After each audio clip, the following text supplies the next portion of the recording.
어서 오세요, 어서 오세요. 레전드 경선이 진행하는 불편한 세계 속으로 오신 여러분을 환영합니다. 반갑습니다. 감사합니다. 어서 오세요. 네, 자, 오늘은 제가 이제 뉴스는 이제 몇 개는 읽었는데 제목만 봤기 때문에 그리고 내가 허리가 아픈 이유가 이제 앉아서 뉴스를 보니까 허리가 너무 아파서 누워서 봤더니 그게 더 나빴던 거야. 그게 이제 그 뉴스를 계속 보면서 내가 방송 준비를 한 석 달을 했잖아요. 그러면서 이제 계속 누워서 읽었더니 그게 이제 허리 근육이 완전히 사라졌나 봐. 그래서 하여튼 이제 오늘은 이제 국제 뉴스를 뽑지 않고 그냥 이제 쭉 흐름만 봤어요. 그것도 다 못 보고 한 28일까지? 한 27일까지 봤나 보다. 예. 그렇게 하고 이제 지금 방송을 이제 시작을 했는데, 일단 제가 지난번 방송에서 좀 수정해야 될 부분이 있어서 먼저 그것부터 얘기하면, 옛날에 우리 옛날에 우리 딸이 치료받던 의사 선생님이 환자한테 옮았는지 급성 백혈병으로 죽었다 이런 얘기를 했잖아요. 예. 근데 이제 그 방송을 보신 백혈병 환자의 어머니께서 그 방송을 보고 너무나 충격을 받았다. 백혈병은 전염되는 병이 아니다. 그러니까 그 당시에 뭐라 그러나 동네에서 소문이 돌기로는 감기에 걸린 것처럼 환자한테 감기에 걸린 것처럼 아파하면서 토요일 날 퇴근했는데 일요일 날 돌아가셨다. 이러면서 이제 급성 백혈병이다 이래가지고 이제 우리가 병에 대한 개념이 없잖아요. 그 백혈병이라는 게 전염이 될 수도 있다라고 생각을 했어. 그 죽음 이유가 그거 급성 백혈병이라니까. 근데 아니다. 백혈병은 전염되지 않는다. 그래서 그런 이제 나 같은 사람이 그렇게 백혈병이 전염되는 것처럼 얘기하면 그러면 실제로 백혈병 환자들이 사회적으로 뭐라 그러나 이렇게 차별받고 혐오의 대상이 될 수 있다. 그래서 수정을 해주셨으면 좋겠다. 그 얘기를 3월 17일 날 쪽지로 보내셨더라고요. 근데 그걸 내가 어저께 봤어. 그래서 아이고 죄송하다. 예, 그래서 그거는 백혈병은 자가 면역 질환이다. 그러니까 자기 안에서 백혈병이 원래 나쁜 바이러스를 죽이는 병인데 그만 잘못해서 자기 적혈구를 죽이는 병이잖아요. 예, 자기 적혈구를 다 죽여가지고 결국은 이제 혈액이 몸속으로 공급해야 되는 영양분을 공급하지 못하게 해서 죽이는 병이기 때문에 그거는 전염되는 병이 아니다. 그래서 여러분께 저의 잘못된 방송을 바로잡습니다. 대단히 죄송하고 백혈병 환자분들과 그 가족분들에게 마음의 상처를 드린 점 대단히 죄송하다는 말씀을 드립니다. 예. 예, 그것도 면역 질환이에요. 예. 자, 그래서 이제 첫 번째 이야기였고요. 그 다음에 이제 이 두 번째로는 내가 화요일 날 뭐라 그러나 수요일 아침인가 수요일 아침 그날 재판하는 날 만약에 그러니까 사실 무죄가 나오는 게 불가능한 상황이었기 때문에 이재명 재판에서 그래서 내가 만약에 무죄가 나오면 이건 하나님이 세우신 사람이다라고 제가 인정하겠습니다. 그렇지만 가능하면 법정 구속을 시켜주십시오. 이게 내가 기도를 했단 말이야. 딱 그랬는데 무죄가 나오는 순간 와 내가 하나님이 세우셨다라는 걸 여러 번 느꼈어. 그러니까 그동안에 나는 이 사람이 되면 안 된다는 생각을 했는데 이 사람을 자꾸 하나님이 지켜주신다는 느낌이 자꾸 드는 거야. 그게 이제 마음에 안 들어갖고 그동안 오랜 꼬장을 부려왔다가 이번에 딱 무죄 받는 걸 보면서 그러니까 이제 이게 이제 1심하고 2심의 증거 자료가 언론에 공개된 내용이 전혀 다르더라고요. 예, 1심에서의 사진하고 뉴스에 나왔던 그 사진하고 2심의 사진이 전혀 다른 거야. 그래서 내가 뭐지 그랬거든요. 근데 일단 이제 최악의 경우는 이제 한명숙 전 총리처럼 1심에서 이제 뭐 9억 원의 뇌물을 받았다라는 혐의로 징역형에 처해졌다가 2심에서 무죄를 받아요. 그랬다가 이제 대법원에서 유죄 취지로 파기환송이 돼. 그래가지고 이제 결국은 그 여동생이 1억 원을 빌렸어. 그 사람한테 빌렸다가 이제 돌려준 상황이 돼가지고 그 이제 저기 뭐야 2년형이 확정돼서 그래가지고 이제 그 결국 감옥을 갔던 사건이 있었어요. 근데 이제 이거는 이제 선거법이기도 하고, 근데 그 뭐라 그러나, 그러니까는 이제 한명숙 총리는 선거법이 아니었는데, 이 선거법에서 2심에 무죄 나왔다가 3심에서 유죄된 거 못 봤거든요? 예. 그러니까는, 물론 이제 1심에서 징역형 받고 2심에서 무죄되는 것도 처음 있는 일이었는데, 그 2심에서 무죄 받고 3심에서 다시 유죄가 되는 거를 못 봤어요. 대법원에서 그런 판결하는 거를 못 봤기 때문에 저는 대법원에서 무죄를 주는 거 무죄로 그냥 수용하는 것이 타당하다라고 생각해요. 예. 아니야. 내가 읽었던 기사에서는 이번에 나왔던 단체 사진 중에 4명만 찍은 그 사진이 아니었어. 1심 재판에서 나온 사진을 내가 본 거는 뭐였냐면 둘이 걸어가는 거였어요. 그러니까 이재명하고 그 죽은 김모 씨하고 둘이 걸어가는 사진 2명만 찍힌 사진이었어. 그런데 이제 그 사진이 조작이 아니다. 그렇기 때문에 그 유죄다. 이런 1심 기사를 받고 나는 그 단체 사진 중에 4명만 찍은 사진은 나는 이번에 처음 봤어. 그러니까 이제 이재명이 얘기한 거는 단체 사진 중에 4명만 찍은 부분이 그 뭐 조작이다라고 이제 그거는 나는 조작이 맞다고 봐요. 예. 왜냐하면 그러니까 그 내가 1심에서 봤을 때는 분명히 기사에서 뭐라 그랬느냐 하면 둘이 걸어가는 장면을 찍었는데 여러 사람 중에서 2사람만 그 찍었다는 거야. 그게 1심 판결문에 그렇게 나왔었어. 그 기사에는. 그러니까 그거는 여러 사람이 있는데 그 부분만 찍은 거 자체는 조작이 아니잖아.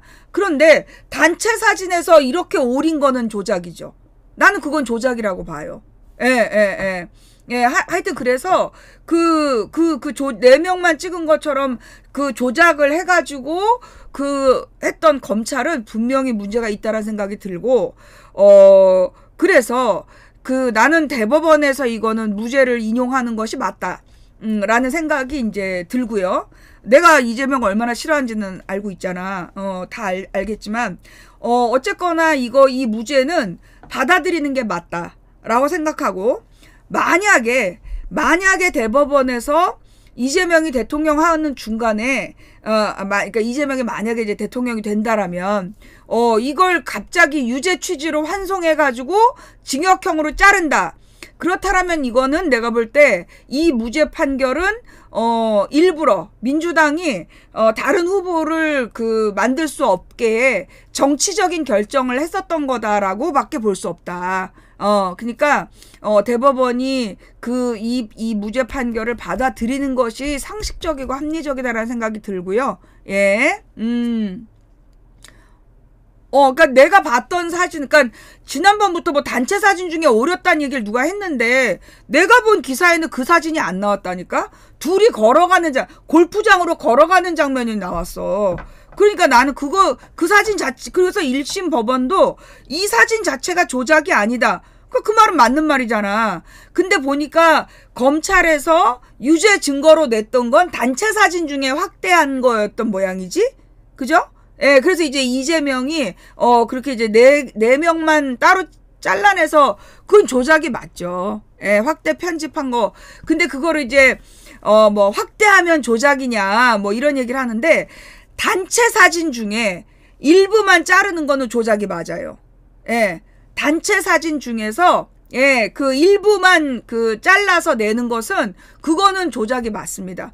그건 그냥 확대가 아니에요. 예, 그거는 그냥 확대라고 얘기하면 안 되고, 그거는 명백히, 조작이 맞다. 그 사진은. 예, 조작이 맞다는 생각이 들고, 그 다음에, 3심에서 다시 유죄로 뒤집어지지 않을까라고 걱정하시는 분들이 계시다라면, 나는 만약에 이 3심에서 유죄로 뒤집는다면 이거는 정말 정치적 판결이다. 이거는 이게 상식적이지 않다. 상식적이지 않다라는 생각이 들고요. 예. 그렇다면 내가 지금 이제 이재명에 대한 나의 마음 이거는 나중에 얘기할게. 일단 그래서 이재명의 무죄는 우리가 받아들여야 된다. 이재명의 무죄를 받아들이는 것이 맞다. 그래서 이제 우리 방 시청자분들이 특히 이제 우리 방송 오래 들으신 분들은 이재명에 대한 신뢰감이 없고 정치적인 품격이나 정치인으로서의 품격이나 인격에 문제가 있다라는 이야기를 반복적으로 들으셨기 때문에 그래서 어떻게 보면 그 사람의 무죄 판결 자체를 받아들이지 않을 수 있는데요. 저는 하나님하고 단판을 지었어요. 만약에 이 사람이 무죄라면 이건 하나님이 세우신 사람이다. 하나님이 세우신 사람으로 인정하겠다라고 내가 그 수요일 아침에 단판을 지었는데 무죄가 나오니까 충격이 크더라고. 어쩌면 허리가 그 다음날 나간 게 이재명이 무죄 받은 것 때문에 나갔을 수도 있어. 그게 너무 충격이라서. 왜냐하면 나는 그 유죄 받을 거라고 생각했는데 법정 구속되기를 바라고 있었는데 무죄가 나오니까 그게 너무나 이제 충격이 돼가지고 그래서 내가 볼 때 그 다음날 허리가 나갔을 수도 있어. 근데 어쨌거나 나의 결론은 나는 이 사법부의 판단은 존중해야 한다.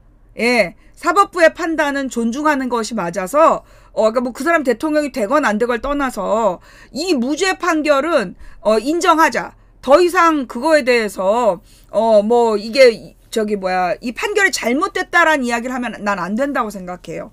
예. 나는 그렇게 생각하면 안 된다라고 생각하고, 그 다음에 이제 4월 4일에 이제 그 윤석열의 재판이 있잖아요. 근데, 탄핵이 기각되는다는 만약에 판결이 나온다라면 나는 그것도 수용할 거예요. 예, 이재명이 무죄인 것을 내가 수용하듯이 나는 그 윤석열이 탄핵 기각이 돼도 나는 받아들일 거예요. 예. 나는 그 뭐 국민 저항권 그래서 뭐 이거 헌재를 뭐 뒤집어야 된다. 나는 그렇게 하지 않을 거야. 나는 그 윤석열의 탄핵이 기각이 된다 할지라도 그거 하나님의 뜻이다. 이거 이재명이 무죄 받은 것도 그거 하나님의 뜻이고 윤석열이 기각된다면 그것도 하나님의 뜻이다. 자, 그러면 그 하나님의 뜻은 전부 다 좋은 거냐? 아까 우리 성경에 읽었잖아요. 그 악인들이 다 잘 되는 것 같이 보여도 그 한낮 더위에 그냥 사그러져 버린다고. 잘 되는 것처럼 보여도 결론은 하나님이 공의를 세우시기 위한 과정이다. 그러니까 어떤 결과가 나오든 그 부분에 대해서 승복하는 게 맞다라고 저는 봅니다. 예, 저는 승복하는 게 맞다라고 보고요. 가령 우리가 박근혜가 대통령이 됐을 때 나라 망하는 줄 알고 막 그랬는데 박근혜를 탄핵시키면서, 그러니까 박근혜의 무능이 드러났고 탄핵시키면서 대한민국이 전 세계의 스타가 됐잖아. K 스타가 된 이유가 박근혜 탄핵 심판 때문이었잖아요. 탄핵 과정. 그런 것처럼 또 이제 윤석열이 대통령이 됐을 때 다들 막 그 난리였지만 저 혼자 감사 기도를 드렸잖아요. 아, 이걸로 그 친일파와 검찰은 끝난다. 지금 요즘에 그 일본 편드는 사람들 거의 없잖아요.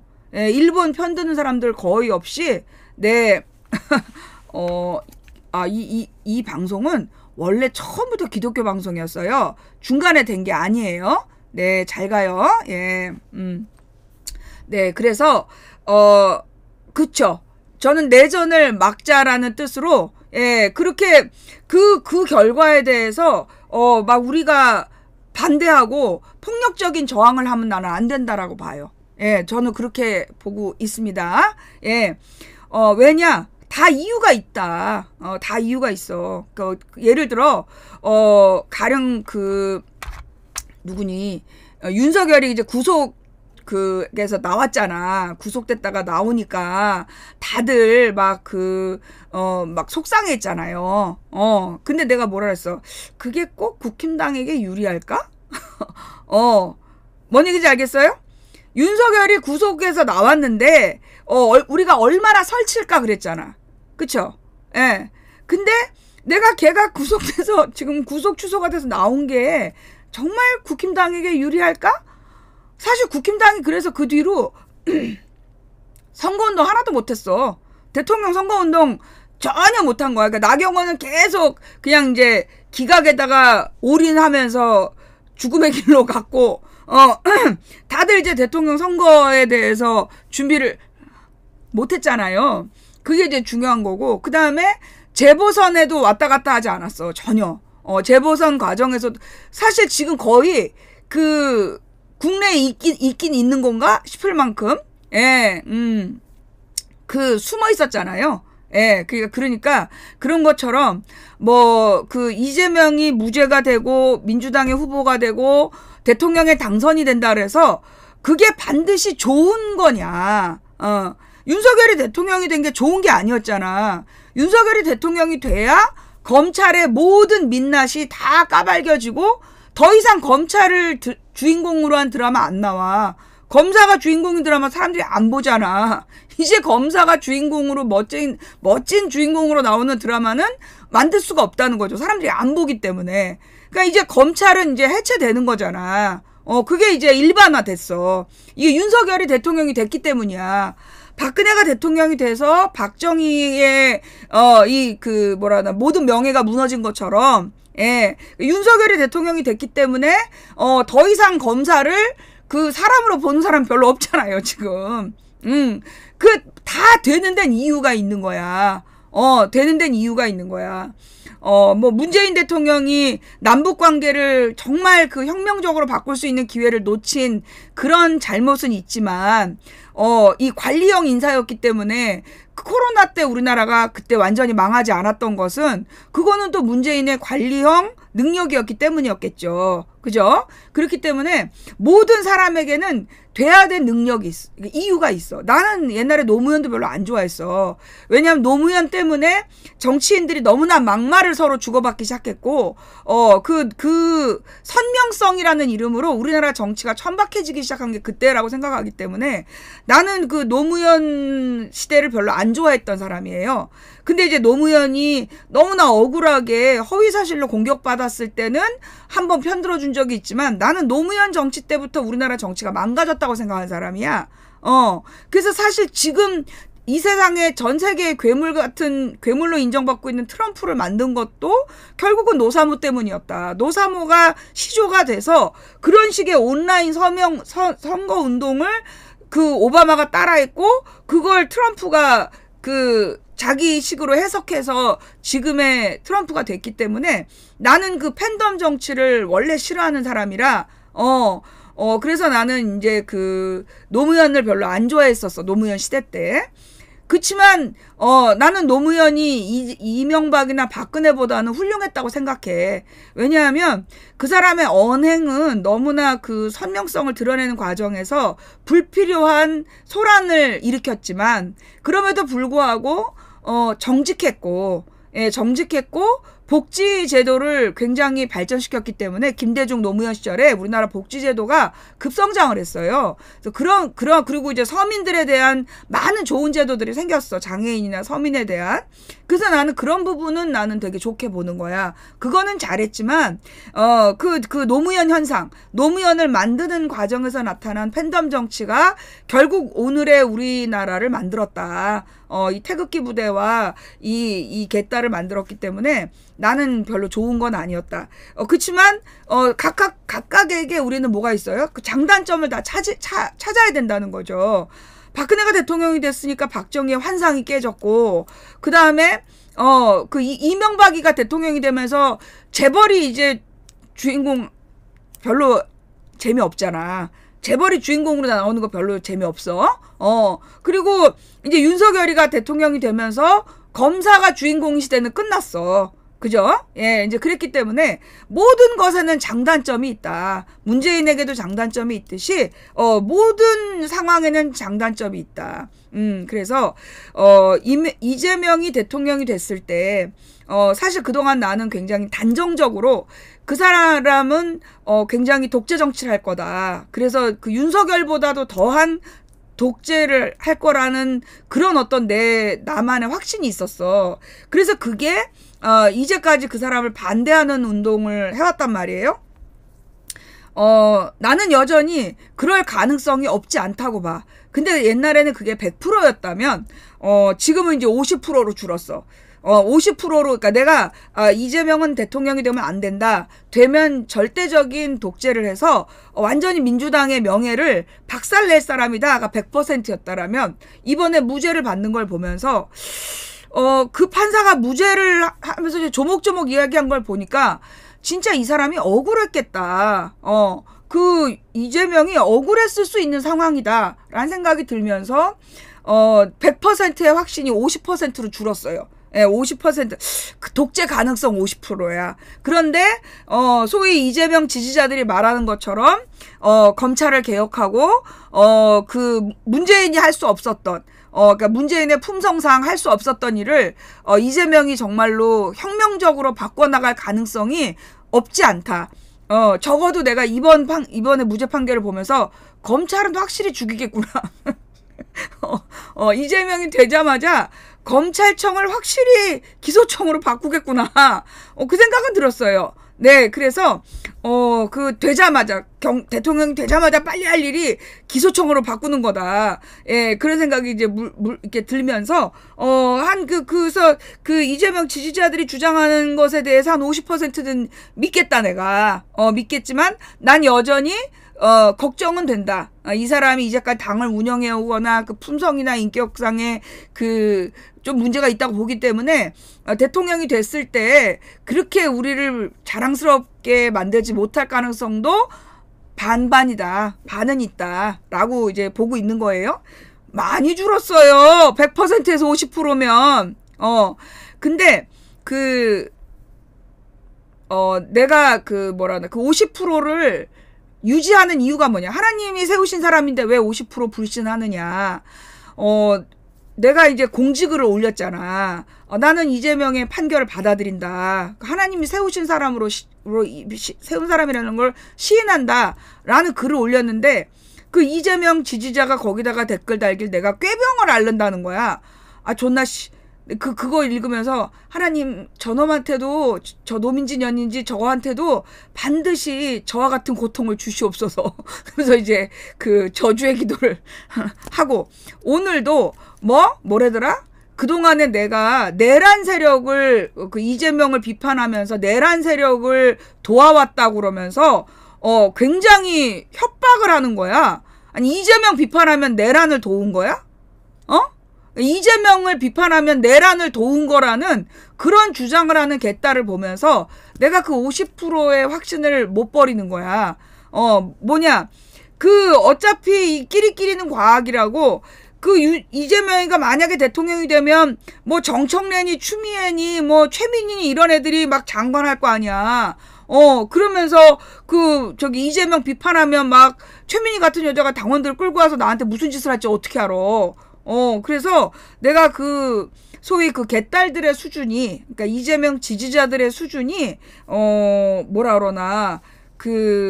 좀 상식적이지 못하기 때문에, 결국은 그런 사람들의 압박, 그러니까 사실 문재인도 언제 딱 인기가 꺾였냐 하면, 문재인 추종자들을 버리라 그랬어.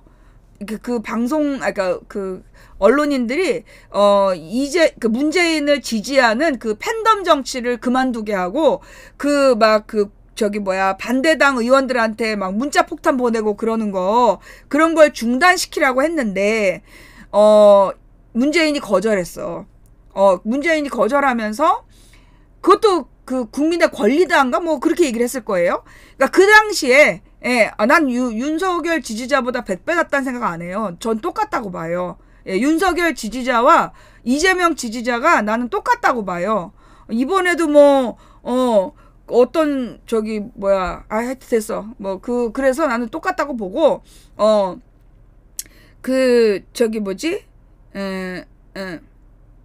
내가 무슨 얘기 하다 말았냐. 문재인 대통령. 문재인 대통령이 딱 그렇게 그러니까 노사모 때도 그랬어.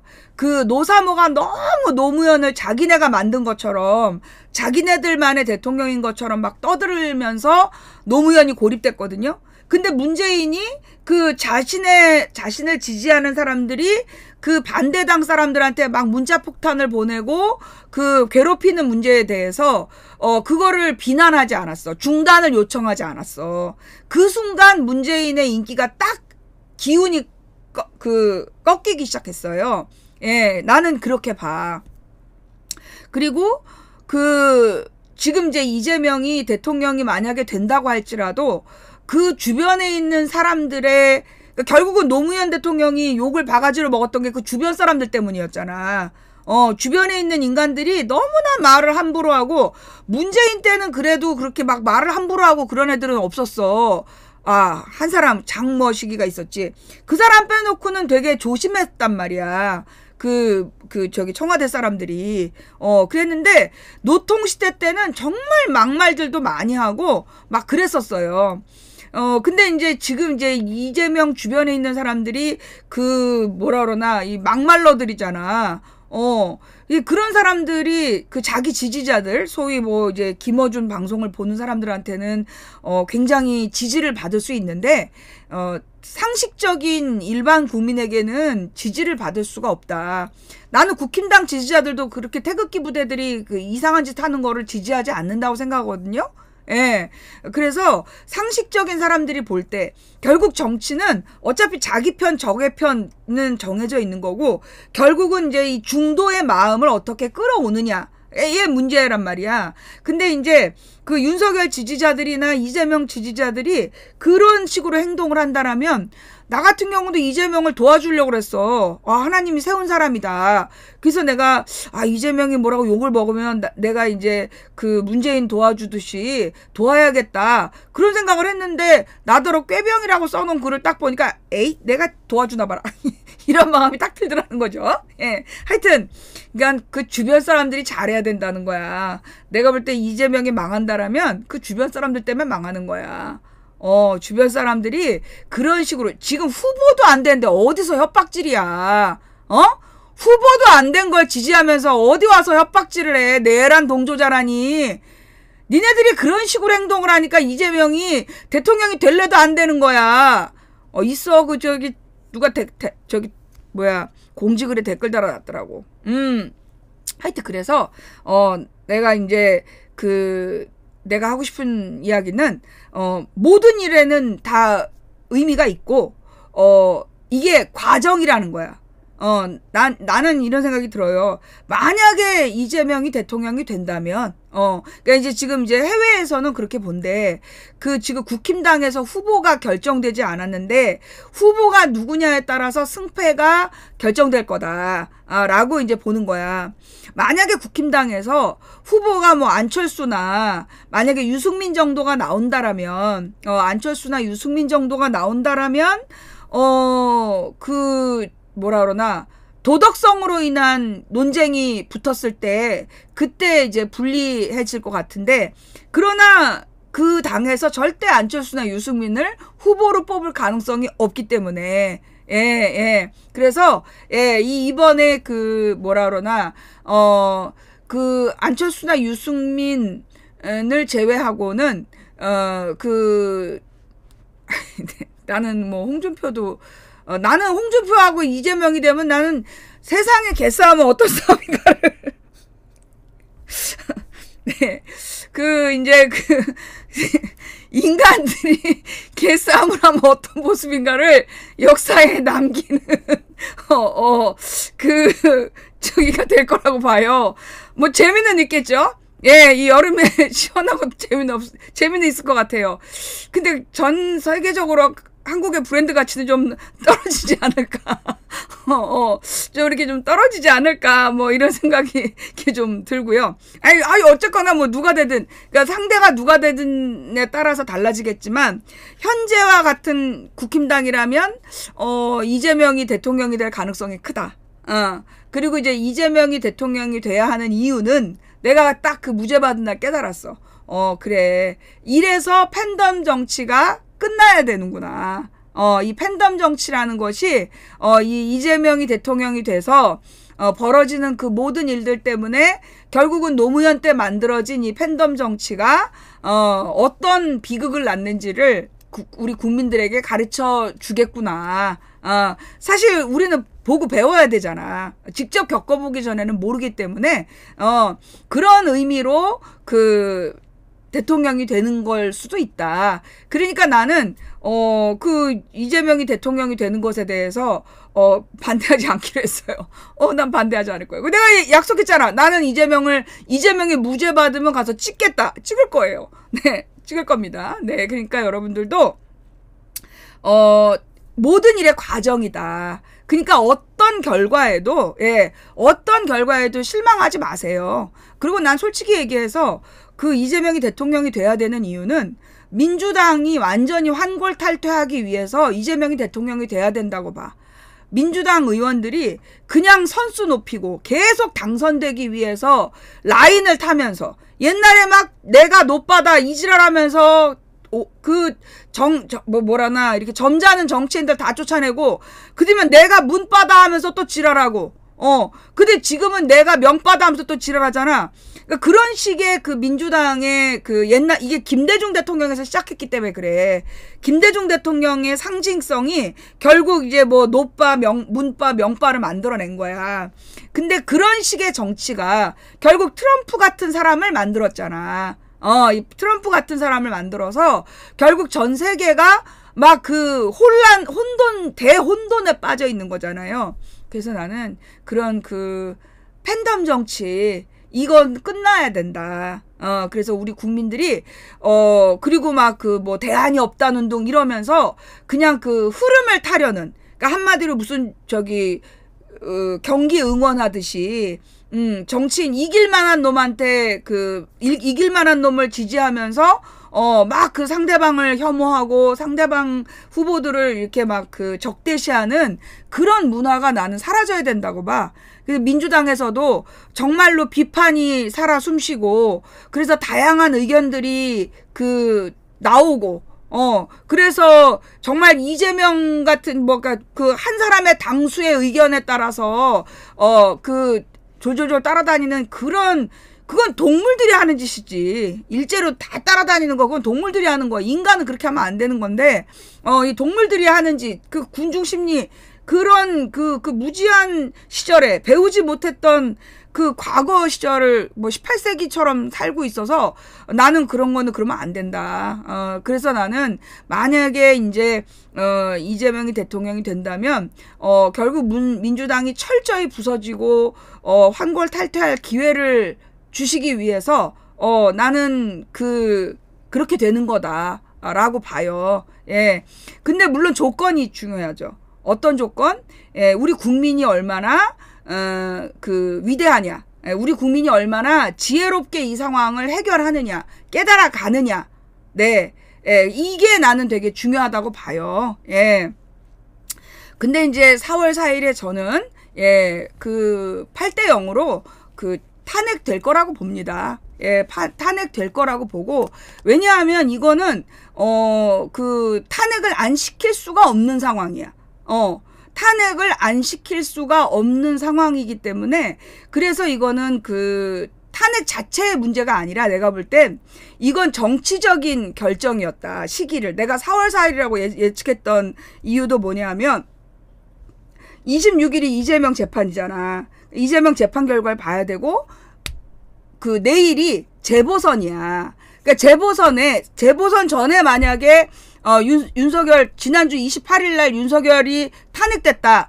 그러면 국힘당이 재보선에 영향을 주기 위해서라고 또 공격을 하고, 그게 자기네 무리들한테 어떤 에너지를 공급할 수 있는 거, 연료를 줄 수 있잖아.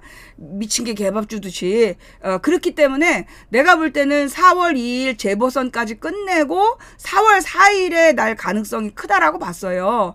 예. 그래서 이제 4월 4일이, 근데 물론 확정적인 건 아니었는데, 내가 오늘 아침에 이제 하나님 4월 4일에 끝장을 내시지요. 막 이러면서 내가 더 이상 올해는 못 견디겠다. 그리고 딱 얘기를 하는데 마음속에 사인이 왔어. 걱정하지 말아라. 그리고 이제 되는 걸로 보아. 이 헌법재판관들도, 이게 헌법재판관이 만약에 일반 대법원 판사와 헌법재판관은 달라. 대법관으로 끝나느냐, 재판관이 되느냐 달라. 이게 헌법재판관은 헌법을 지켜야 돼. 그런데 그러니까는 사실 온 국민이 헌법에 관심이 없잖아, 솔직히 얘기해서 온 국민이 헌법에 관심이 없어. 심지어 대통령도 관심이 없고 국회의원도 관심이 없어. 위헌이라고 판정을 내려도 아무도 신경도 안 써. 그 옛날에도 위헌이라고 법을 개정하라고 헌법재판소에서 결정을 내렸음에도 불구하고 국회에서 법을 개정 안 했단 말이야. 그런 게 부지기수야. 또 위헌이라고 결정이 내려도 행정부에서 바꾸지 않은 것도 상당히 많다는 거죠. 그런데 좌우지간 헌법재판소가 존재하는 이유는 헌법 때문이야. 그럼 헌법을 위반한 그 위헌이라는 것은 되게 중요한 문제잖아요. 예, 그렇기 때문에 그걸 온 국민이 다 봤어. 그리고 포고령? 그것도 문제인데, 그러니까 지금 중요한 건 포고령이 그게 일단 위헌이고, 그 국회의원들의 정치활동을 금지한 부분, 그 다음에 그 국무회의를 절차대로 밟지 않은 부분, 이것도 위헌이고, 그 다음에 그 헌법재판소에 군대를 보낸 거, 이것도 위헌이야.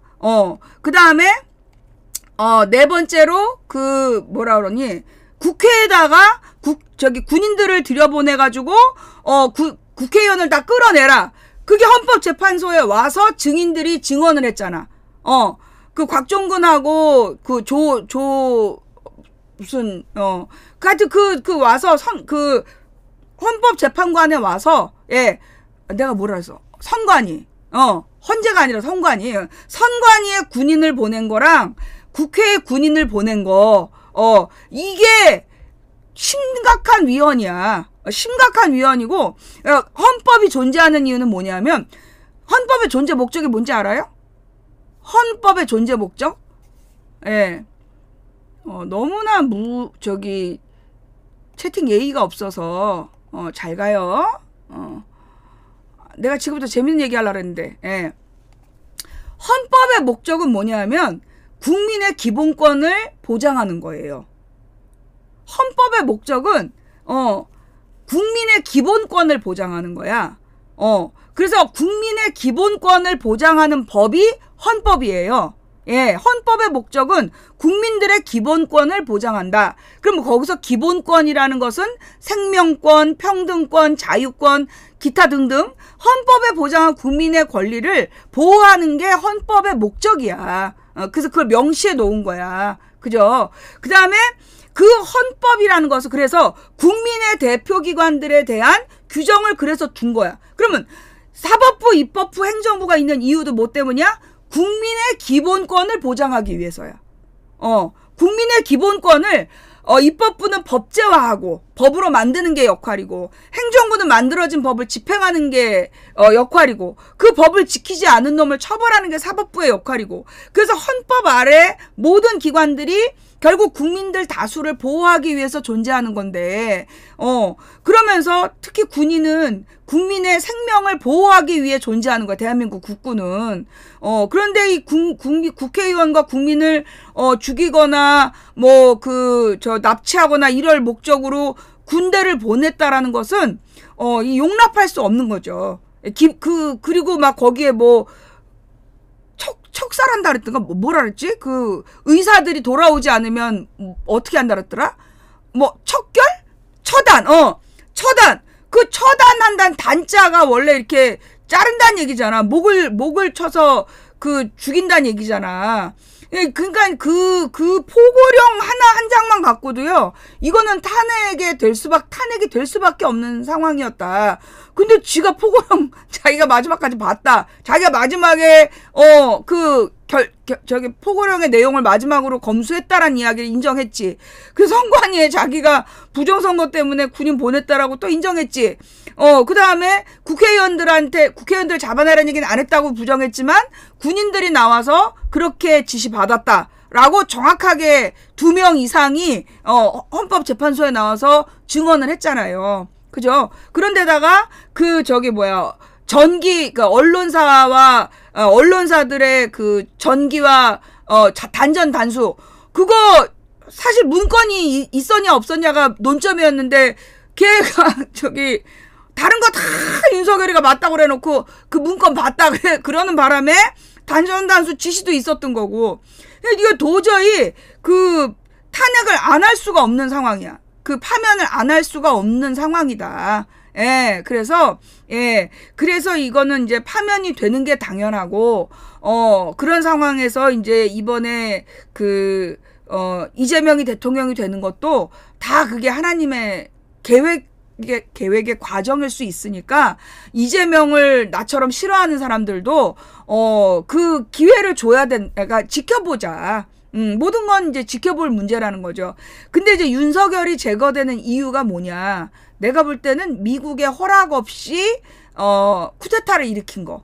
그러니까 왜 뭐 미군이 지연시킨다. 그래서 미국 대사관이 이번에 이 헌재 결정에 영향을 미쳤다라고 그런 설까지 나왔잖아. 야, 내가 오늘 지나간 뉴스를 이렇게 쭉 보는데 거의 우리 국민들이 미쳐가고 있었더만. 그러니까 이제 왜 판결이 안 나는가에 대한 썰들이 나오는데, 28, 29일 정도에, 왜 판결이 안 나오는가, 5대 3이다, 미국에서 압력을 넣어서 지금 안 되는 거다. 4월 18일 날 블랙아웃 시킨단다. 난리가 났더라고. 내가 뭐라고 그랬어. 4월 18일 전에는 반드시 나니까, 마음을 차분히 하고 기다리라 그랬잖아. 이래놓고 나는 허리가 작살이 났잖아. 너무 짜증나가지고. 네, 예, 그 MBC 아나운서가 얼마 전까지 막 승질내더니 친절하게 질문을 하고, 그러니까 앵커들이 미쳐가더라고. 그리고 헌법학자들의 얼굴은 막 다크서클이 막 눈 밑으로 볼까지 내려오고, 막 앵커들은 아니, 헌법학자가 뭔 죄가 있어. 국민들, 정말 우리 국민들의 빨리빨리 정신, 이게 우리 국민의 에너지긴 한데, 이게 좀 우리한테 이제 좀 필요한 게 있어. 그러니까 우리 국민들이 뭐든지 빨리빨리 해서 집회 청소한 사람이 집회 끝나기 전에 청소하고 막 이러는 것도 우리 국민이지만, 좌우지간 이제 우리 국민들이 뭘 해야 되느냐. 나는 이번에 이 과정도, 굉장히 중요한 과정이라고 보고요. 예, 나 윤석열 파면당하는 이유. 결국은 뭐라 그러나, 얘가 미국의 대통령 선거 과정에서, 그러니까는 뭐라 그러나, 아직 트럼프가 당선되기 전, 그 시기를 노려서 일을 벌였잖아. 그게 이제 미국은 괘씸한 거지. 일종의 미국의 입장에서 보면 이거는 반란이야. 이거는 이제 식민지의 반란이라고 볼 수밖에 없고, 그러니까 이제 박정희더러 미국에서 이제 물러나라. 전두환이 시킬 거다. 그런데 박정희가 안 물러나고, 버텼잖아. 76년에 물러나라 그랬는데 안 물러난 거야. 그래서 79년에 결국은 총 맞아 죽은 거란 말이에요. 근데 내가 볼 때 이 윤석열이가, 박정희 다음으로 미국에다가 반란을 일으킨 거야. 그게 이제 문제이고.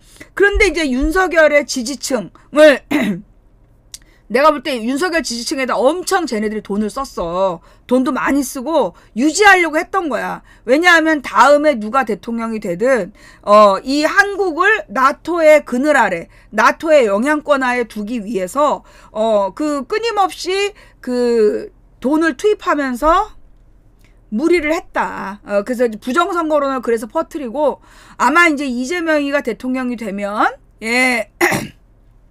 이재명이가 대통령이 되면,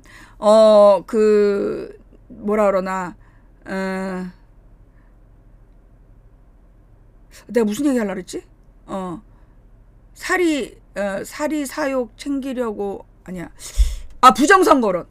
이재명이 대통령이 되면 부정선거론으로 계속 떠들 거야. 예, 부정선거론을 계속 퍼뜨리면서, 그러니까 이제 이재명이 미국이나 일본의 명령에 순종하면 부정선거론자들이 조용하고, 만약에 부정선거론을 미국이나 일본에 협조를 안 하면, 그러면 이제 부정선거론을 일으켜가지고 뭐라 그러나 이재명 탄핵시킨다고 쌩 난리를 피워서 임기 내내 시끄러워질 수밖에 없는 그런 상황을 준비하는 거야. 내가 볼 때 쟤네들이 이미 그 이재명을 이길 수 있는 국힘당의 후보가 없다.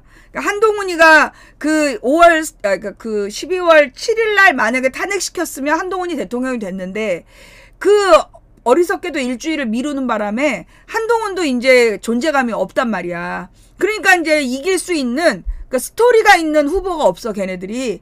그러다 보니까 이제 이재명이 될 수밖에 없다라는 걸 쟤네들이 알고 내가 볼 때 지금 하고 있는 모든 부정선거론이나 이런 그 파괴적인 폭력성이나 이게 다 이재명이 대통령 된 다음에 이거를 이제 거부할 수 있는 부정하고 계속해서 이제 공격할 수 있는 그 시스템을 만드는 과정이 아니었던가 라고 나는 이제 생각해요. 예, 그래서, 그니까 그 자기네들이 집권한다라기보다, 그니까, 쟤네들의 계획은 내 생각은 그럴 것 같아.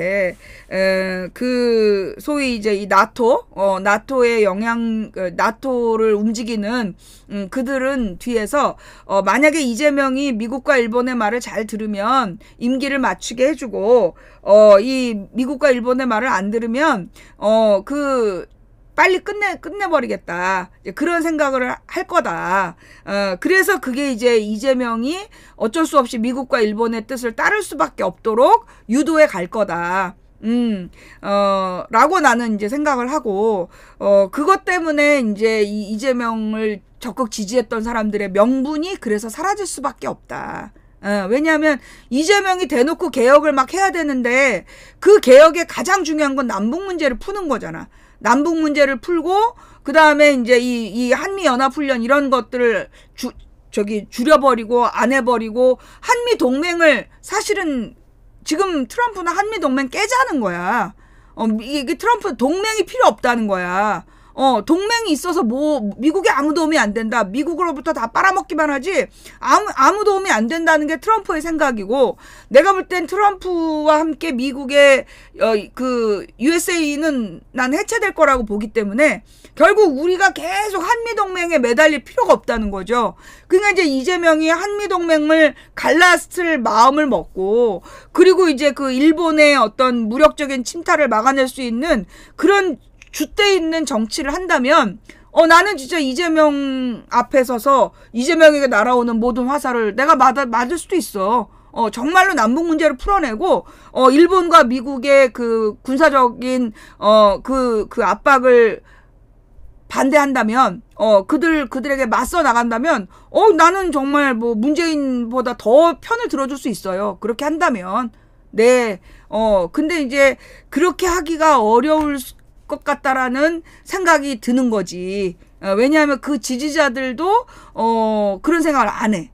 우리가 원하는 가령 이제 남북 문제를 풀고 미국으로부터 자주적인 자세를 가져야 된다라는 생각에 그 지지자들이 동의를 안 해요.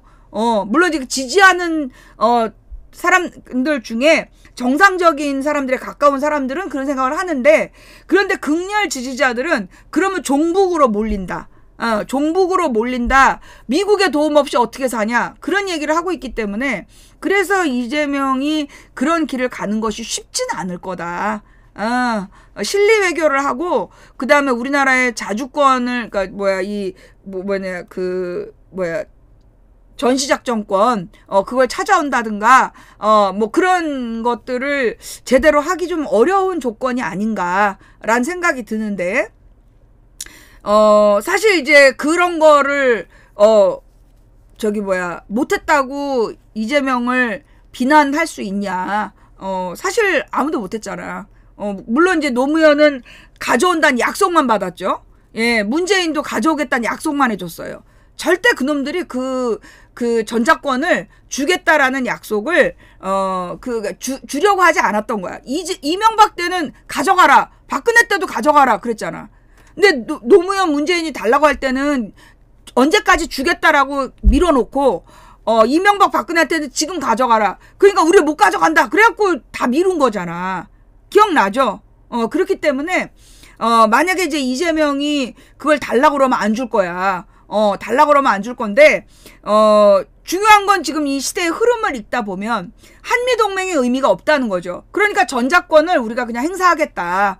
이 뭐 한미연합사를 없애버리고, 그 소파 개정하겠다 해버리면 되는 거야.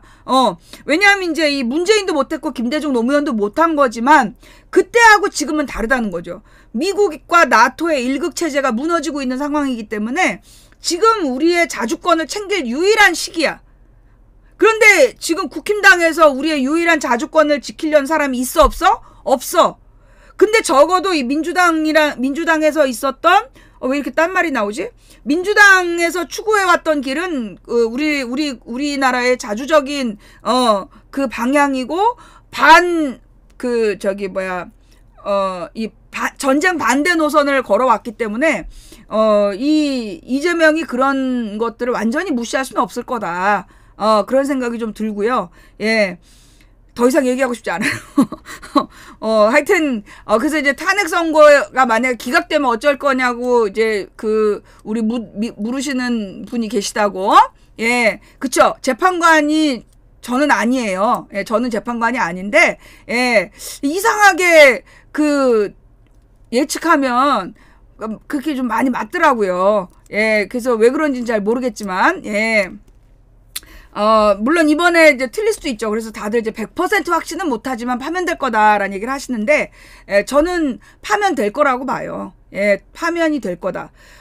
물론 이제 지금 나토가, 지금 이제 나토가 완전히 꼴통이 돼서, 그러니까 미국이 딱 자기네 조직에서 나가버리겠다. 그 의무를 다하지 않겠다. 그러면서 지금 사실 국제조직 전체가 위기야. UN도 위기고, WTO도 위기고, 지금 직원들을 다 잘라야 되는 지금 상황이란 말이죠. 그래서 이제까지의 국제 질서가 지금 다 무너지고 있어요. 그래서 지금 이제 이 나토나 얘네들이, 자기네들이 이제 빨아먹을 수 있는 데가 여기 아시아밖에 없다. 아시아를 빨아먹기 위한 작전을 지금 피고 있는 걸로 보이는데, 이번에 이제 미국에서 이렇게 터진 기밀이 그거 아니야. 한국을, 대만 전쟁에, 전초기지로 삼겠다. 그래서 이제 일제가 우리에게 했던, 그러니까 이 계획은 나는 미국이 세운 게 아니라 일제가 세웠다고 봐. 일제가 우리나라를 세계 정복 전쟁에 그걸 기지화했잖아요. 예, 세계 정복 전쟁에 기지화하면서 그래서 우리나라를 막 병참기지화하면서 우리나라의 모든 물자를 가져다가 다 전쟁을 위해 썼던 거잖아. 사람까지. 그런 계획서가 지금 미국에서 발견이 된 거야. 뽀롱이 났어. 우리 게시판에 올라온 글 중에 보면. 그래서 이게 나는 이미 지금 이제 이 미국이 아시아에 대한 경영권을 일본에게 줬다. 마치 대기업이 이류 기업에게 하청 주고 커미션 먹듯이 지금 미국은 일본한테 하청 주고 그 커미션만 먹을 생각을 하고 있는 걸로 보이고, 일본은 그때 실패했던 제국주의 침략의 꿈을 지금 다시 꾸고 있는 걸로 보인다. 그래서 이제 45년 이전에 돌아오겠다라는 그들의 약속을 지키려고 지금 최선을 다하고 있는 걸로 보인다. 그 다음에, 그 이외에 또 걱정되는 부분은 뭐냐면, 지금 사법부가, 그러니까 이제 이 헌재를 비롯해서, 그러니까 나는, 이재명 재판이나, 재보선이나, 이런 일정들까지 고려해서 일정을 잡는, 부분이, 나는 좀 걱정이 되는 거예요. 무슨 얘기냐면, 사법부는 정치로부터는 좀 분리되어 있어서, 오로지 법과 양심에 따라 판결하는 것이 이 사법부 판사들의 기본적인 역할인데, 지금 세계적으로 판사들이 정치적 판결을 한다는 거죠. 뭐 이재명에 대한 판결이 뭐 정치적인 판결이다라고 얘기할 수도 있겠지만, 사실 나는 모든 판결이 지금 정치적이라고 봐. 윤석열의 구속 취소 결정도 정치적 결정이고, 이재명 무죄도 정치적 결정이고, 무엇보다 지금 헌법재판소도 정치적인 계산을 해서 지금 선고일을 결정한 거고, 근데 이게 우리나라만 그런 게 아니라, 지금 이제 저기 어디야. 그 루마니아에서 조르제스쿠라는 후보가 1등을 달리고 있었는데 그 선거 참정권을 뺏어버렸잖아요. 법원에서. 법원에서 출마 못하게 금지시켜버렸잖아. 근데 이번에, 그 프랑스의 르펜이라는 대선 후보가, 소위 이제 반나토, 그래서 이제 반나토, 고 그다음에 이제 반우크라이나 전쟁을 노선을 걷는 사람인데 그 사람이 프랑스에서 지금 61%의 지지율을 받고 있다는 거야. 그런데 지금 그 르펜이 징역 4년형에 처해지면서 집행유예 2년에 걸리고 5년 동안 출마 금지가 됐다는 거야. 그러니까 이제 27년에 출마를 못하게 해버렸다는 거죠. 아니 그럼 대선 후보 1등들을 전부 다 법정에다 가둬버린다는 거야. 그러니까 어떻게 보면 그런 결정들이 나는데 이재명이 무죄가 됐다는 것은 우리나라 사법부는 그래도 아직은 덜 오염된 것일 수 있다. 그래도 우리나라 사법부가 프랑스보다는 그래도 좀 오염되지 않은 것일 수 있다라는 생각이 좀 들고요. 예, 물론 절반은 그 오염돼 있겠죠. 그러니까 이상한 판결들이 나오는 거 아니야. 뭐 구속을 취소한다든가. 근데 그 우리나라의 판사들 중에 아직은 그래도 정상인 사람이 있다라고 봐야 된다. 그러니까 100% 뭐라 그러나 나토 자본에 의해서 지배당하지 않는 것일 수도 있다. 물론 만약에 이재명이 대통령이 된 다음에 대법원 판결이 난다면 그리고 위증교사죄 판결이 2심 판결이 6월 3일 날 난대. 대선이 6월 3일인데 6월 3일이 대통령 선거일인데 그날이 이재명의 뭐라 그러니 위증교사죄 판결이 난다는 거야. 그건 1심에서 무죄가 나왔잖아. 근데 그 당시에 선거법은 걱정 많이 안 해도 위증교사죄가 심하게 걸릴 수 있다. 그러면서 거기에 전면적으로 그 대응을 해갖고 무죄를 받았단 말이에요. 근데 이제 2심은 이제 대통령 선거하느라고 정신이 없었을 거 아니야. 이 탄핵 국면이고. 그래서 과연 얼마나 신경을 썼는지 잘 모르겠는데, 이 6월 3일 날 국민들이 기껏 뽑아놓은, 이 대통령이 그 징역형을 받는 그런 사태가 벌어진다면, 예, 그런 사태가 벌어진다면 그게, 사법부가 정치화된 거죠. 예, 지금 다른 나라에서 반나토, 전쟁을 싫어하는 후보들은 1등을 달리고 있으면 다 제거당하는 거야. 어떻게 보면 이재명이 그래서 그동안에 외교적으로 그런 말 안 하고 버틴 것일 수도 있어. 이재명이 또 이제 세상살이에는 또 이렇게 박잖아. 그러니까 지금 이제 이재명이 그동안에 왜 그 반러시아 흐름을 끊지 않고 그대로 뒀느냐. 우리나라 경제가 망한데 너도 한패다. 내가 욕을 많이 했는데 그 르펜이 출마 금지당하고 조르제스쿠 금지당하고 이런 걸 보면 이게 이재명이가 이래서 자기가 만약에 나토에 반기를 들면 워낙 걸린 재판이 많잖아. 그 중에서 한 개만 징역형 돼도 끝나는 거 아니요. 예. 그래서 지금 이제 판사들은요, 옛날부터 보조였어요, 보조. 그러니까 이제 모든 권력의 보조. 지금만 그런 게 아니야. 우리나라에서 옛날에 박정희 때 아무 죄 없는 사람들을 판사들이 다 사형 선고했잖아. 그래서 다 사형 선고 해갖고 죽인 거예요. 그래서 우리가 박정희를 나쁜 놈이라고 그렇게 욕을 했는데, 전두환이는 재판도 없이 그냥 때려 죽였잖아. 삼천교육대에서. 형제복지원 삼천교육대 이런 데에서, 재판도 안 하고 그냥 수천 명을 때려 죽였어. 그러니까 이제 어떻게 보면 박정희는, 그래도 재판은 받게 해줬어요. 왜냐하면 그 당시에 미국이 자유주의 열풍이 강했기 때문에 그런 자유민주주의적인 질서, 즉 법원의 판결을 받지 않고 죽이는 것을 용납하지 않았었어. 그래가지고 이제 이 박정희 시대에는 재판을 거쳐서 죽였다라면 전두환 때 1980년대에는 전 세계가 이제 격변의 시기였고 신자유주의가 선포된 상황이었어. 그러니까 미국하고 그러니까 레이건하고 그 여자 그 총리 누구죠? 낸시였나? 그 누구였지? 그 영국 여자 총리?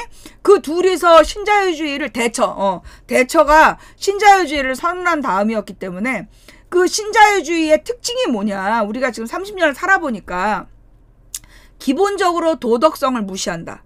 신자유주의의 특징은 강자가 법이야. 강자가 법이고 힘이고 규칙이야. 그러니까는 규칙 기반 질서라는 말도 안 되는 국제법이 있는데 미국이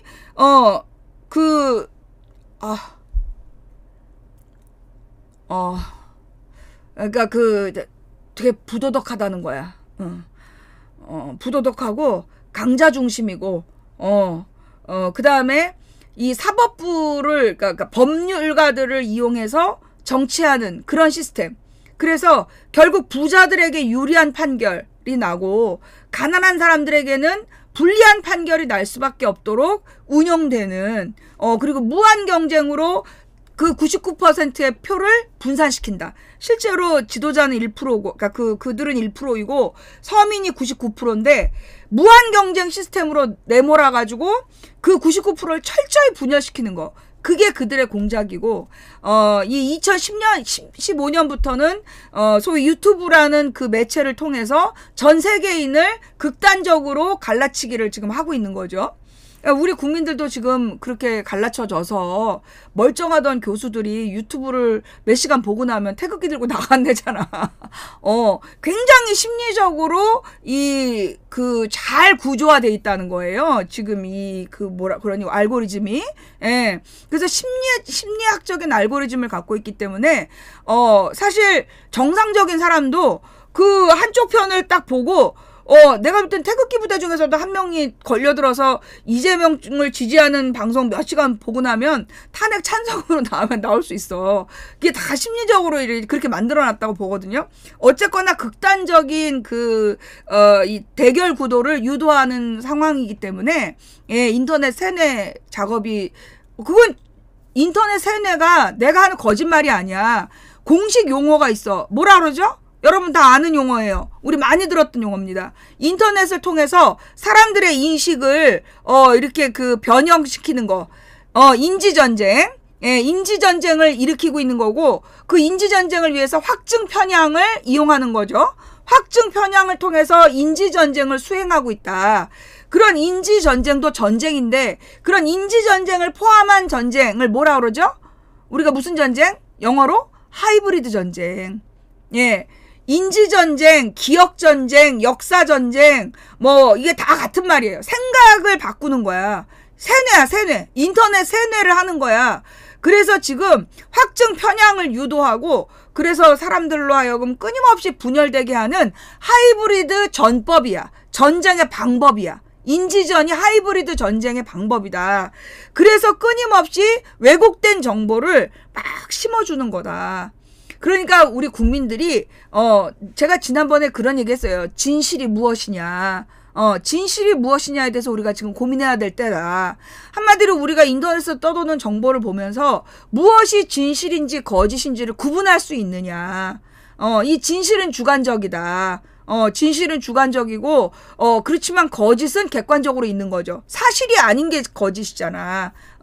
그런데 우리가 이 주관적인 진실의 눈으로 보기 때문에, 태극기 부대는 자기네들이 보는 게 진실이고, 이재명 지지자들은 자기네들이 보는 게 진실인 이런 상황인데, 나는 이런 상황에서 솔직히 우리 시청자들 정도 되면 나는 좀 중립적인 입장을 가졌으면 좋겠다. 예, 중립적인 입장이라고 해서 무조건 기계적 중립이 아니라 윤석열은 파면되는 게 맞잖아. 그죠?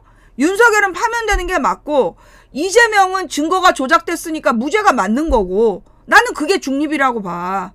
중립이 무조건 아무 편도 안 드는 게 아니라 사안별로 판단한다는 거죠.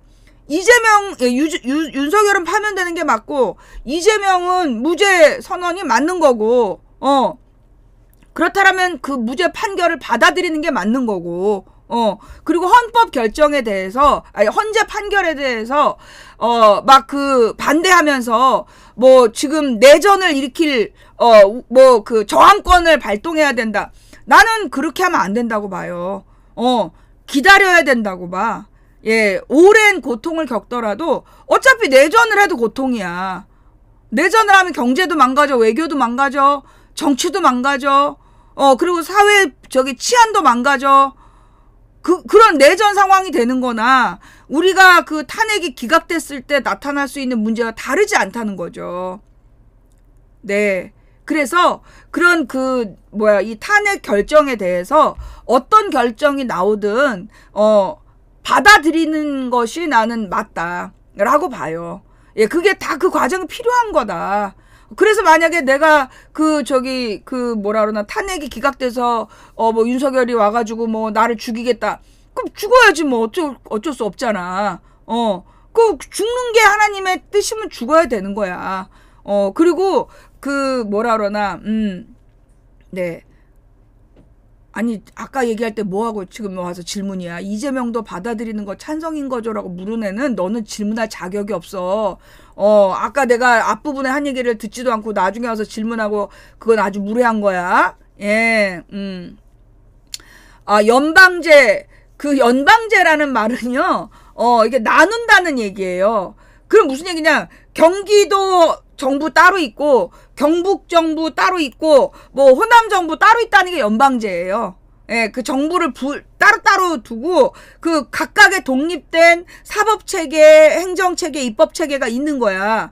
각 주의회, 사법부, 주행정부가 다 따로 있는 거야. 근데 얘네들이 USA라는 미 합중국 연방에 들어가 있는 거거든요. 그런 게 연방제예요. 그러니까 의원 내각제, 그러니까 국회 구조는 의원 내각제냐, 아니면 대통령제냐, 이렇게 이제 구조를 바꾸는 건데, 내가 거기까지 지금 얘기할 상황은 아닌 것 같아. 허리가 지금 많이 아파서,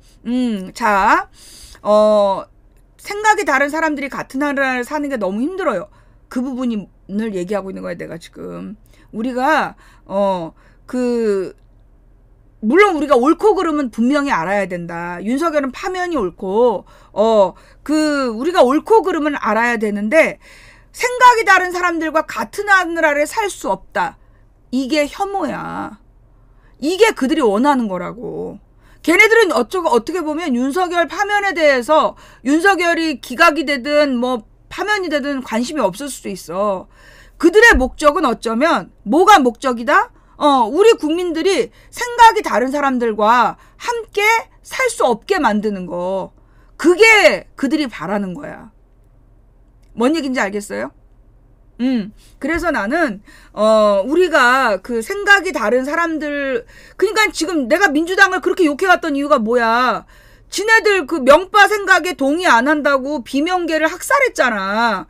그래서 내가 비판한 거야. 그렇다고 내가 비명계를 좋아하냐? 그게 아니고, 민주주의는 그렇게 하면 안 된다는 거잖아. 그런데, 내가 이재명을 비판하고 명빠들을 비판했던 내용과 우리가 국힘당을 지지하고 탄핵 기각을 요구한 사람들과 같은 하늘 아래 살 수 없다 그러면 우리가 그들과 뭐가 달라. 똑같은 거지. 그럼 비판할 자격이 없는 거지. 네, 그래서 민주주의는 생각이 다른 사람을, 생각이 다른 것들을 품어내는 게 민주주의예요. 우리나라는 교육 과정에서 민주주의를 제대로 안 가르쳐요. 투표하고 다수결이 민주주의라는데 그거 민주주의 아닙니다. 진정한 민주주의는요, 사상의 자유, 생각의 자유.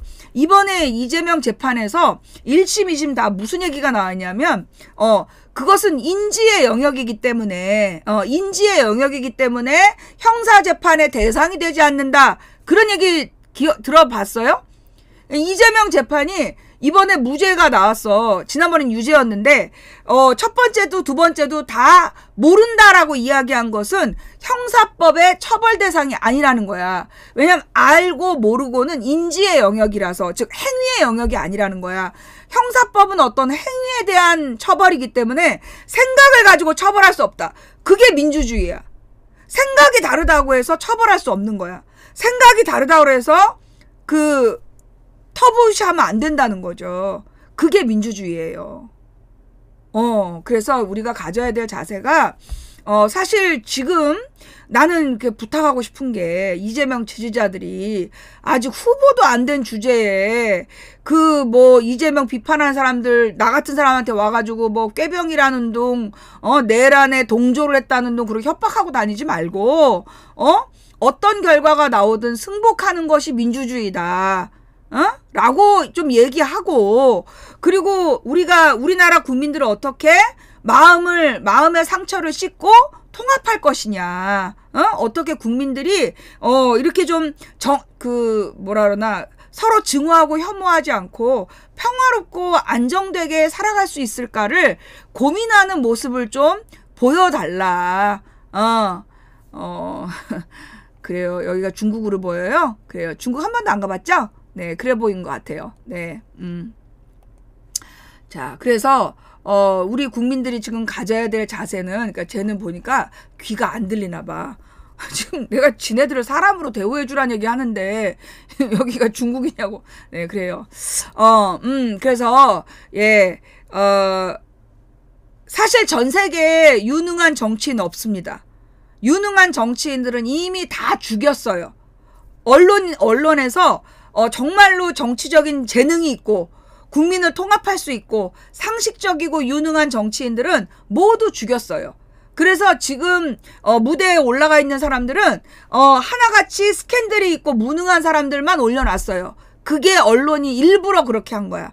그래야 그 언론인들을 뭐 할 수 있어? 협박할 수 있으니까. 언론인들이 그 정치인을 협박할 수 있기 때문에 문제 있는 사람들만 지금 올려놓은 거예요. 지금 뭐 대한민국 국회의원은 86명이 전과자래. 그러니까 이제 뭐 양당에 다 섞여 있어요. 양당에 다 그 전과자가 섞여 있고, 예, 국회의원 300명 중에 86명이 전과자래. 그리고 지방자치단체, 지자체에서는 뭐, 얼마래더라? 뭐 몇백 명인가가 하여튼 전과자예요. 예, 그래서, 그러니까 이제 그렇게 전과가 그러니까 솔직히 이제 그래. 우리가 잊고 있었던 얘기다. 뭐 전과자를 어떻게 대통령을 만드느냐라고 얘기하면 이명박 얘기하면 되겠네. 진짜 그 이명박 전과 14법은 그거 박근혜가 얘기한 거잖아. 그죠? 박근혜랑 이명박이 그 둘이서 경선할 때 나왔던 얘기잖아. 그러니까는 뭐 이재명이 전과자란 얘기하면 전과 14범도 대통령을 한 나라에서 뭐 이 정도는 약과다 말이 되겠네. 그죠? 예, 자, 어쨌거나 그래서 나는 이제 우리 국민들이 뭐라 그러나, 지금 대선을 치르면서 더욱더 사실은, 우리 국민들은 원래 좀 폭력적인 걸 싫어해요. 폭력적인 걸 싫어하는데, 말싸움은 옛날부터 좋아했어. 논쟁하는 걸 되게 좋아하는 국민이야. 반도 국민들이 다 그래. 반도 기질이야.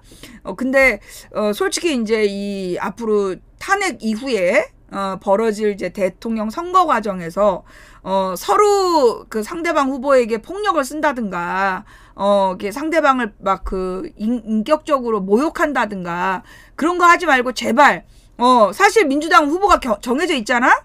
뭐 경선을 한다고 그래봤자 뒤집을 수가 없어. 내가 볼 때 민주당 안에서 이재명을 이길 수 있는 사람이 없어요. 그럼 경선을 해도 뒤집을 수 없다라면 그럼 어떻게 해야 돼? 이재명 측에서는 공약을 잘 준비해야 돼.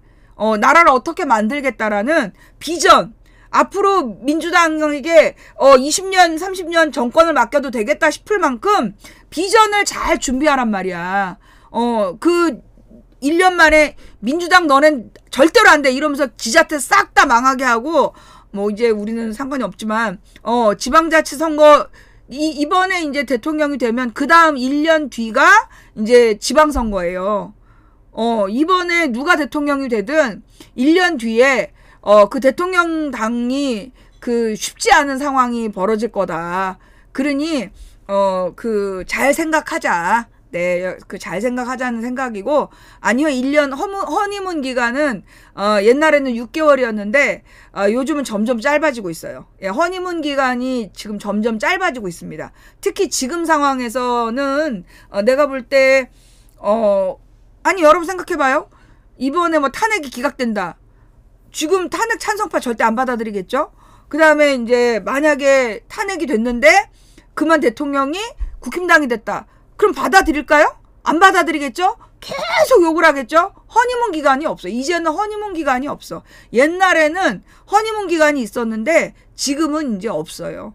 그래서 나머지 이야기는 우리가 4일날 금요일 오전 11시에 그 선고 결과를 보고 이야기를 합시다. 우리 그 중국 시청자님처럼 만약에 기각되면 어떨 거냐? 기각되면 제가 방송을 좀 쉴게요. 만약에 탄핵이 기각이 되면 무기한으로, 그러니까 방송을 언제 다시 할지 정하지 않고 그냥 방송을 쭉 쉬도록 하겠습니다. 네. 자,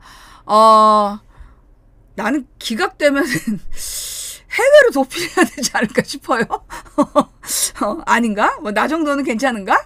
예. 자, 하여튼 오늘 방송은 근데 솔직히 이제 기각이 된다면 끔찍한 일이 벌어지는 건 맞아요. 예, 기각이 된다라면 그 뭐 제2의 계엄령 당연히 일어날 거고, 한번 이제 예행 연습 해봤으니까 두 번째는 그 실패 없이 할 거고, 그때 공범들이 군부대에 지금 남아있기 때문에, 군경에 남아있기 때문에 충분히 끔찍한 상황이 돌아올 수 있고, 그치만 어떡하겠어요. 우리가 겪어야 될 일인 걸. 그죠? 예. 탄핵이 기각된다라면 무서운 일이 벌어지겠지만, 예, 그것도 다 과정이다. 그것도 다 과정이니, 우리가 언제 죽을지 몰라요, 인생은. 그런 일이 아니라, 어떻게 죽을지는 우리가 끝을 모르는 거야. 그러니까, 그냥 살고 있는 순간, 내가 지금 살고 있는 순간을 감사하며, 내가 사랑한다고 할 수 있는 사람들한테 사랑하면서 살아가는 거. 그리고 오늘도 행복하다라고 생각하는 거. 그게 완벽한 복수야. 내가 어느 순간 뜻하지 않는 죽음을 맞으면서도 하나님께 감사하며 더 이상 나의 모든 고통이 끝났구나 라고 생각하면서 내가 사랑하는 사람들을 지켜주세요 라고 얘기하고 죽을 수 있다라면 감사한 거다 라고 사는 거. 그게 쟤네들은 미치는 거야. 그런 생각을 하면서 살면 하루하루 150년도 살고 그런단 말이에요. 그러니까 언제가 될지 모르지만 죽는 날까지 감사하면서 살아야지라고 맘먹으면 쟤네들은 환장할 거야. 그러니까 여러분들, 진정한 복수는요, 우리가 악해지지 않는 거다. 우리가 나빠지지 않는 거고, 잘못을 반성하는 거다.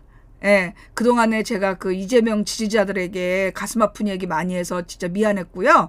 예, 저는 이제 분명히, 이재명을 대통령으로 만드는 것이, 적어도 일단 대통령 후보로 만들고, 대통령으로 만드시는 게 하나님의 뜻이라고, 저는 이제 받아들였어요. 예, 받아들였고, 이재명의 무죄도 저는 인정하고요. 예, 그래서 지금 모든 일은 다 되어지는 과정이다. 예, 모든 일은 다 되어지는 과정이기 때문에 또 탄핵이 기각이 된다면 그것도 또한 하나님의 뜻이다라고 봐요. 옛날에 전두환 노태우 때 전두환 노태우를 위해서 온갖 폭력 조직배들이 정치 깡패로 많이 애썼거든요. 그래서 전두환 노태우가 대통령 된 다음에 제일 먼저 잡아놓은 게 걔네들이었어. 내가 볼 때는 지금 법원에서 사고 친 애들, 만약에 지금 쟤네들이 집권하면 강하게 처벌해서 국민들의 민심을 사려고 노력할 가능성도 없지 않아요. 예. 하여튼, 그래서, 우리가 악한 길로 빠지지 않고, 우리 마음의 선함을 유지하는 그것이 최선의 복수다라고 생각하면서 4월 4일 11시에, 우리 하나님께서 우리 국민들을, 버리지 않고, 좋은 결론으로, 이끌어 주시기를, 기도하면서, 항상 모든 일에 장단점이 있다. 우리 전화위복, 예, 세웅지 마, 생각한 것처럼 어떤 결과가 나오든 누가 무슨 일을 하든 이거 다 좋은 일이 다 긍정적인 면은 있다. 나쁜 면도 있지만 긍정적인 면이 있는데 우리가 긍정적인 면을 보면서 살아가자. 예. 자, 오늘의 방송은 여기까지. 예, 함께 해주신 시청자 여러분 진심으로 감사드리고요. 예, 4월 4일에 그 방송을 시작하도록 하겠습니다. 업을 눌러주시고 광고 시청으로 후원해주신, 쉬는 시간으로 광고 시간 시청해주신 후원자님께 감사드리고, 일단 그 물질로 후원해주신 분들 일일이 제가 감사 인사 못 드려서 죄송하고, 그럼에도 불구하고 묵묵히 후원해주셔서 오늘도 생방송을 진행할 수 있었습니다. 대단히 감사합니다. 매니저님들 언제나 한결같이 고생이 많으시고요. 우리 게시판에 올려주신 그 뉴스, 너무나 소중한 뉴스 올려주신 모든 시청자님들 감사드리고, 또 우리 방송 처음부터 끝까지 함께 해주신 시청자 여러분께 진심으로 감사를 드립니다. 예, 이제 제 방송 이어드릴게요. 오늘 방송은 여기까지 합니다. 감사합니다. 평안한 밤 되세요. 일단 쉬는 시간 광고 시청하시고 후원이 됩니다. 쉬는 시간 지나고 제 방송 틀어드릴게요. 감사합니다. 평안한 밤 되세요. 제가 인사할 분 다 했나? 예, 업을 눌러주신 모든 분들께 감사드려요. 지금 1084분이 눌러주시고, 한 800명은 그냥 업도 안 누르고 보고 간겨? 예. 다음 방송은 4월 4일 오전 11시에 진행하도록 하겠습니다. 감사합니다. 평안한 밤 되세요.